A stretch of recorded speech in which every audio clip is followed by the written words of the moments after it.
प्रभाकर मणि तिवारी। आप देख रहे हैं मेरा चैनल देश परदेश विद प्रभाकर। आप जानते हैं अमरनाथ गुफा के पास शुक्रवार शाम को बादल फटने के कारण कई टेंट बह गए, शिविर बह गए, कई श्रद्धालुओं की मौत हो गई और अब भी कम से कम 40 लोग लापता हैं। लेकिन उसके बाद एक और राहत और बचाव कार्य जारी है। दूसरी ओर जो यात्रा रोक दी गई थी उस दिन, उसे सोमवार से फिर शुरू कर दिया गया है। अब जगह जगह से लोग निकलने लगे हैं अमरनाथ गुफा के लिए, बर्फानी बाबा के दर्शन के लिए।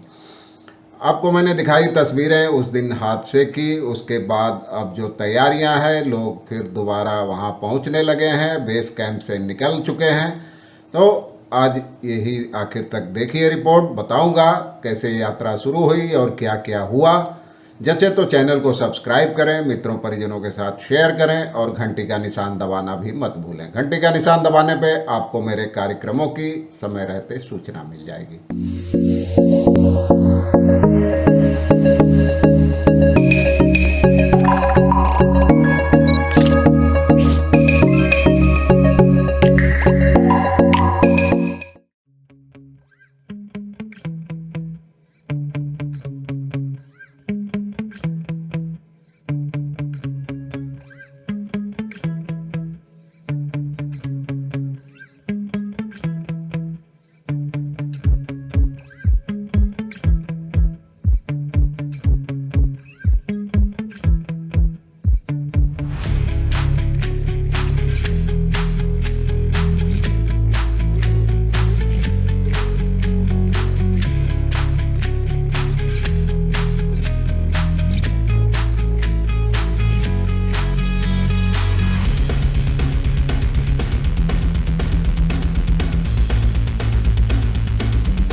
जम्मू कश्मीर में बादल फटने के कारण आंशिक रूप से रोकी गई अमरनाथ यात्रा सोमवार यानी आज से दोबारा शुरू हो गई है।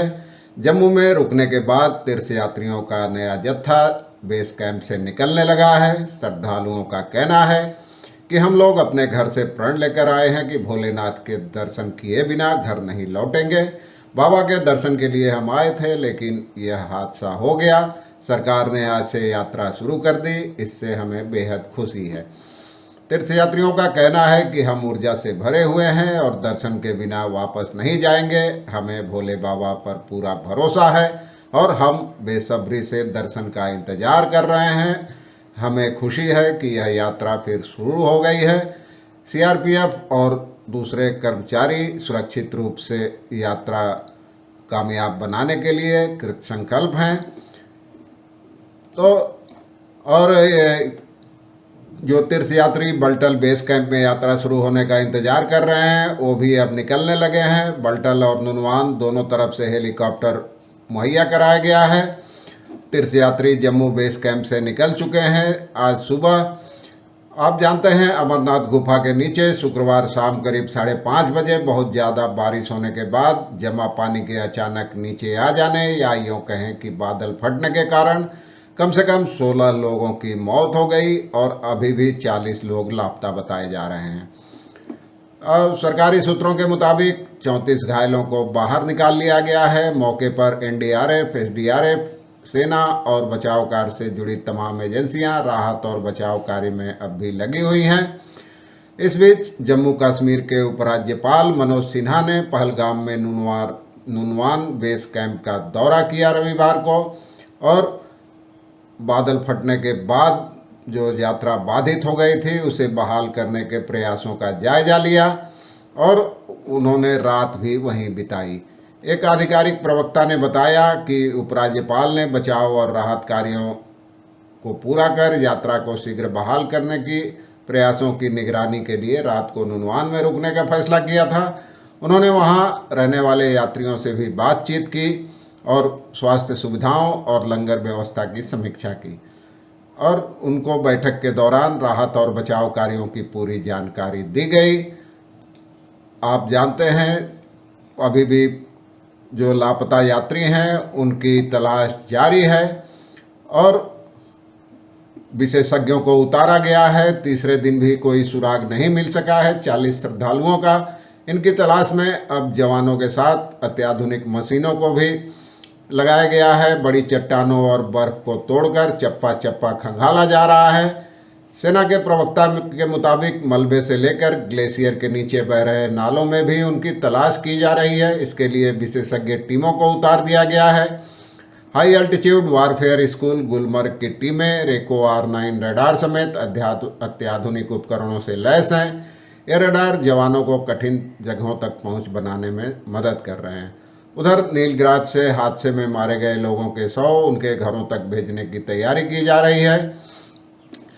और राहत और बचाव कार्य के तीसरे दिन दोपहर 2 बजे मौसम साफ होते ही एयरफोर्स ने अपनी उड़ानें शुरू कर दी। रविवार को 2 Mi-17 और 4 चीतल हेलीकॉप्टर ने शाम तक 43 उड़ानों में 34 घायलों को श्रीनगर अस्पताल शिफ्ट किया। रविवार को 8.5 टन राहत सामग्री भी एयरलिफ्ट की गई। SDRF यानी स्टेट डिजास्टर रिस्पांस फोर्स के एक अधिकारी ने बताया कि जिस जगह हादसा हुआ वहां 6 से 10 फीट तक मलबा जमा है। अत्याधुनिक मशीनों की सहायता से वहां दबे लोगों को तलाशने का काम किया जा रहा है। इसके अलावा खोजी कुत्तों की भी मदद ली जा रही है। हालांकि अब समय बीतने के साथ लापता लोगों के जीवित बचने की उम्मीद कम ही है, फिर भी उम्मीद पर दुनिया कायम है, उनकी तलाश की जा रही है। तो आज के लिए बस इतना ही। धन्यवाद, नमस्कार।